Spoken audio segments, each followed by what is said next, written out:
এই আধার কার্ড গুলো কি উদ্ধার হলো নাকি? হ্যাঁ, এগুলো সব উদ্ধার হলো এখানে, এই বিল থেকে। বিল থেকে। কি কি নাম লেখা আছে?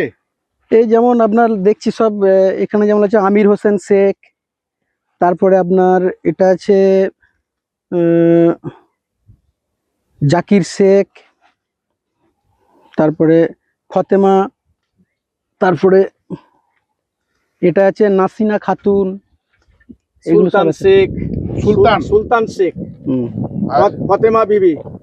আচ্ছা, এগুলোকে এই এসআর শুরু হওয়ার পরের জন্য নাকি?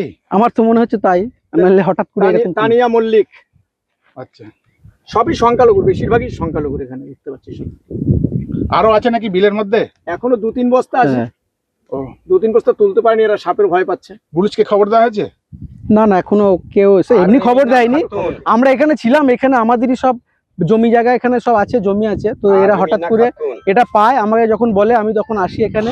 দেখলো কয় বস্তাটা খুলুন, এটা প্রথম ভয় পাচ্ছিল যে বস্তার মধ্যে হয়তো কিছু আছে, তো খোলার পরে তখন দেখি আধার কার্ড আছে। এই বিলের মধ্যে ছিল? এই বিলের মধ্যে ফেলে রেখেছিল। কি নাম আপনার? দেবব্রত মন্ডল। কোথায় বাড়ি? শ্রীরামপুর বাড়ি।